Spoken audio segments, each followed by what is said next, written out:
So right now I'm down here at the point in downtown Pittsburgh.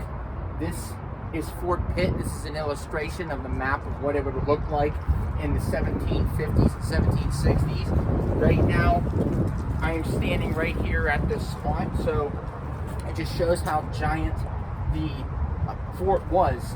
So this is Fort Pitt. Now, before Fort Pitt, it was called Fort Duquesne.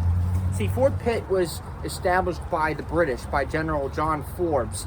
But before the British took over the fort at the point, back in the 1750s, it was known, as I said, as Fort Duquesne, and it was controlled by the French here in modern-day Pittsburgh, Pennsylvania. But this is a really cool depiction on what the fort would look like in the 18th century.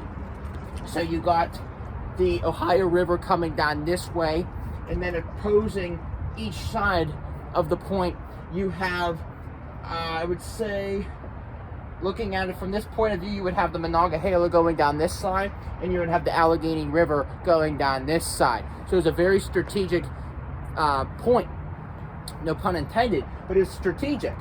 So that's why the French and the British were so adamant on capturing this position, because you can then see transportation. You can see ships coming down the Ohio, but also you can control commerce and you can control supply coming down the Ohio or coming down the Monongahela and the Allegheny, the three rivers. If you control the three rivers, your empire will thrive. And that is what the British and the French were fighting for during the French and Indian War, is they were fighting for control of this strategic position here in Pittsburgh, Pennsylvania.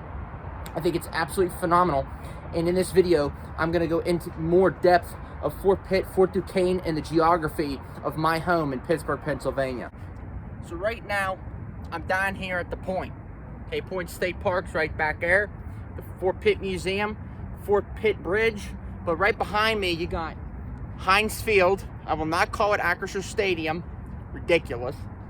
And it's the Carnegie Science Center, named after Andrew Carnegie. But some people call him Carnegie. I call him Carnegie. Okay, that's right there. That's with the antenna on it.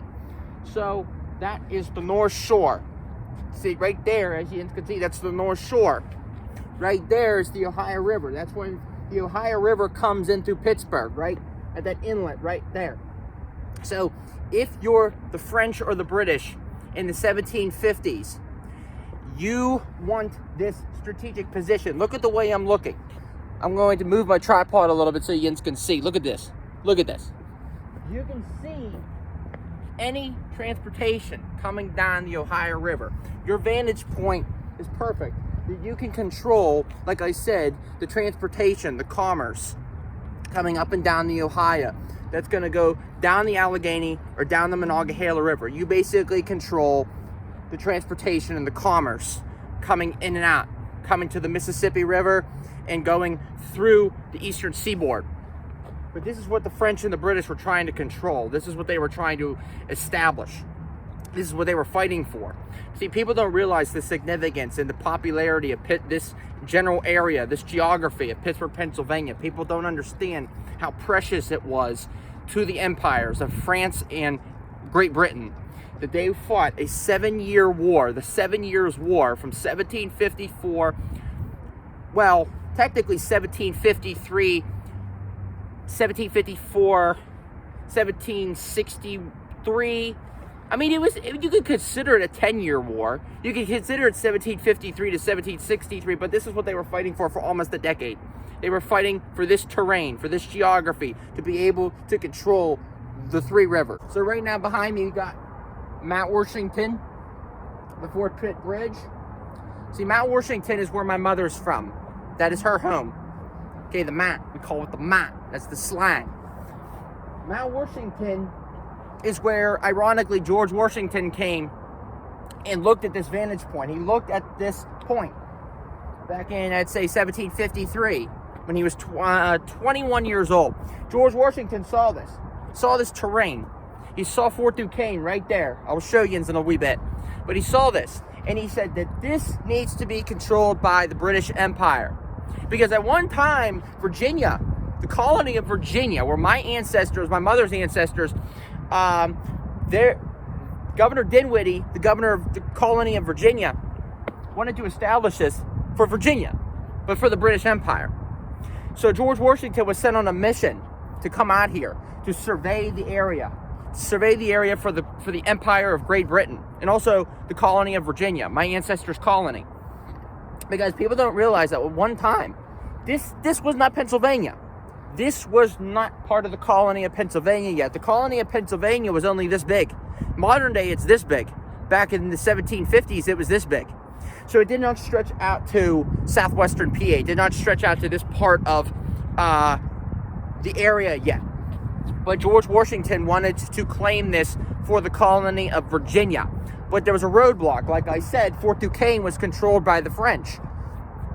Little did he know that George Washington would be a key part in the French-Indian War, on a world war. That this man would come here, stand on top of that mountain that was named after him, ironically, and then he would see Fort Duquesne, and he would say to Governor Dinwiddie, who would then tell the mainland of Great Britain that the French are invading on British territory, that they are here trespassing on British land, on Virginia, okay, because Virginia wanted to colonize this. They wanted to take this territory, the Ohio country.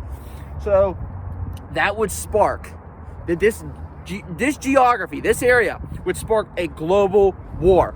And guess who was part of it? Like I said, George Washington, the first president of the United States decades later. But when he was 21, 22, 23, 24 years old, early part of his military career in his early life, that he would be a part of a global world war, fought primarily over North America, but this area, the Three Rivers, Pittsburgh, PA, this was the key. This was the key, ladies and gentlemen. This is what the empires wanted. They wanted this territory. They wanted this geography. They wanted these three rivers. You control the three rivers, you control the world. So this right here is the fountain. Or in more, defined English, fountain. But in Pittsburgh, we say the fountain. Just like that's the mountain, okay? Give me a break. That's downtown Pittsburgh. But in normal English, downtown. I really hate trying to do that, because I like the flow of it. The fountain, the mountain, downtown. To me, it flows better. It's just more natural. So let me go a little bit. Don't judge. This is downtown Pittsburgh. Look at the skyline. Look at the beauty of it. You got the PPG, Highmark, the Steel Building. You got all these beautiful buildings. The skyline is absolutely gorgeous. I love it. I remember sitting down here when I was 10 years old, 15 years ago, on a class trip, ironically, to Fort Pitt. And I sat at this fountain and ate lunch. And if you look around, at this geography, at this landscape, it's truly remarkable. It's truly beautiful. If you aren't from Pittsburgh and you've never been here, I really, really hope you come down here and you see it, because it is absolutely gorgeous. And I'm truly honored to live here and to call this place my home, because look at it. Where in the world are you going to see a place like this? I know you got New York and Boston and Los Angeles and all these other cities around the United States. But look at this. Look at this. I mean, it doesn't do it justice. This video does not do it justice. But if you come down here and you stand at this point, you go like this. You go, oh my God. This is beautiful. It's truly remarkable, ladies and gentlemen. I love it. So I don't know if you guys remember, but you remember in my past video, I was talking about the inclines on the map? There it is. That's the Duquesne incline, right next to the Iron City sign. I don't know if you guys can see it on the video, but Iron City beer, for any of you guys that don't know about it, which you maybe will, Iron City is our beer. That is our region's beer. We are very famous for Iron City beer. It's actually growing, the popularity around the country, globally. The country and globally. But that is the Duquesne incline. See how it goes down the mountain? Those inventions are truly remarkable, because people from on top of Mount Washington can then go down the mountain, and they could come to like Station Square. They could come onto the base of the mountain. It's truly remarkable that you would have this terrain and this landscape and this remarkable vantage point up there. I mean, when you're on Grandview Avenue and you look down at the city right there, you think to yourself, man, this is an amazing view. And truly, if you think about it, George Washington, when he was standing up there in 1753, he probably looked at the point and he was like, wow, it's remarkable. I mean, yeah, it was way more wooded. There was way more dense forests back then. But if you look down that mountain and you see the landscape, you see the geography and the rivers coming onto the point, no wonder Great Britain and France fought for this. It's beautiful.